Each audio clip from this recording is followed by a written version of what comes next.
آج ہم اسلام کی تاریخ کے ایک نہایت عظیم اور ایمان افروز واقعے پر بات کریں گے، اور وہ ہے ہجرت نبی۔ جب رسول اللہ نے مکہ مکرمہ میں اللہ کے حکم سے نبوت کا اعلان فرمایا تو کفار قریش کے لیے یہ دعوت ناقابل برداشت تھی۔ وہ لوگ جو برسوں سے شرک اور بت پرستی میں ڈوبے ہوئے تھے، وہ اس پیغام کو سن کر سخت دشمن بن گئے۔ نتیجہ یہ نکلا کہ اب اور اب کے ماننے والے صحابہ کرام پر ظلم و ستم کے پہاڑ توڑ دیے گئے۔ کسی کو گرم ریت پر لٹایا جاتا، کسی کو بھوکا پیاسا رکھا جاتا، کسی کو گھر سے نکال دیا جاتا، مگر ان سب مصیبتوں کے باوجود یہ قافلہ ایمان پر ثابت قدم رہا۔ یہ حالات جب اپنی انتہا کو پہنچ گئے تو اللہ تعالیٰ نے اپنے محبوب نبی کو ہجرت کی اجازت عطا فرمائی۔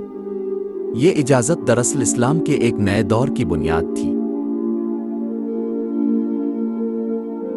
لیکن ہجرت سے پہلے قریش نے ایک گہری سازش تیار کی۔ دیر الندوہ میں قریش کے بڑے سردار جمع ہوئے اور یہ فیصلہ کیا کہ محمد کو ایک ہی رات میں مختلف قبیلوں کے نوجوان حملہ کر کے قتل کر دیں تاکہ بنو ہاشم کسی ایک قبیلے سے بدلہ نہ لے سکے۔ یہ فیصلہ بظاہر مضبوط نظر آتا تھا، مگر اللہ رب العزت نے اپنے محبوب کو ان کے ارادوں سے پہلے ہی آگاہ فرما دی۔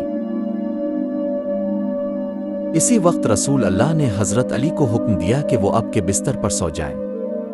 حضرت علی نوجوان تھے مگر ان کے دل میں ایمان کا نور تھا۔ وہ بلا جھجک بلا خوف اس بستر پر لیٹ گئے۔ باہر کفار تلواریں لیے طاق میں بیٹھے تھے، مگر علی کی قربانی نے اسلام کی تاریخ میں وفا اور بہادری کی ایک عظیم مثال قائم کی۔ ادھر رسول اللہ اپنے عظیم ساتھی حضرت ابو بکر صدیق کے ساتھ رات کے اندھیرے میں گھر سے نکلے اور مکہ کو چھوڑ دیا۔ دونوں نے ہجرت کے سفر کی ابتدا کی۔ دشمنوں سے بچنے کے لیے آپ اور حضرت ابو بکر غار ثور میں جا کر چھپ گئے۔ یہ چھوٹا سا پہاڑی غار 3 دن تک نبی اور صدیق اکبر کا مسکن رہا۔ ان دنوں حضرت ابو بکر کی بیٹی حضرت اسماء کھانے پینے کا سامان لاتی رہی۔ ان کی خدمت اور قربانی بھی تاریخ اسلام کا سنہری باب ہے۔ اسی طرح حضرت ابو بکر کا غلام عامر بن فورہ بکریاں چراتا اور ان کے نشانات مٹا دیتا تاکہ کفار کو راستہ نہ ملے۔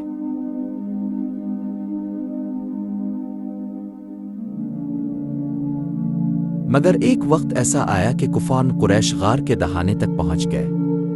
حضرت ابو بکر بے چین ہو گئے اور عرض کیا، رسول اللہ، اگر وہ لوگ ذرا سا جھانکیں گے تو ہمیں دیکھ لیں گے۔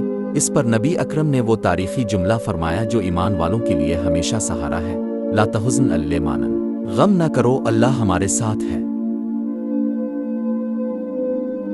اس دوران قریش نے مکہ کے بازاروں میں اعلان کیا کہ جو محمد کو قتل کرے یا گرفتار کرے اسے بڑا انعام دیا جائے گا۔ ہر طرف تلاش شروع ہو گئی، مگر اللہ کی حفاظت سب سے بڑی تھی۔ کئی دنوں بعد نبی اکرم اور حضرت ابو بکر اپنے اونٹوں پر سوار ہو کر مدینہ کی طرف روانہ ہوئے۔ یہ سفر آسان نہ تھا، لمبا صحرا، دھوپ کی تپش اور دشمنوں کا پیچھا، مگر اللہ کے محبوب کے قدموں کے ساتھ ساتھ صدیق اکبر کا عشق اور وفا تھی۔ آخرکار وہ وقت آیا کہ نبی اکرم مدینہ منورہ پہنچے۔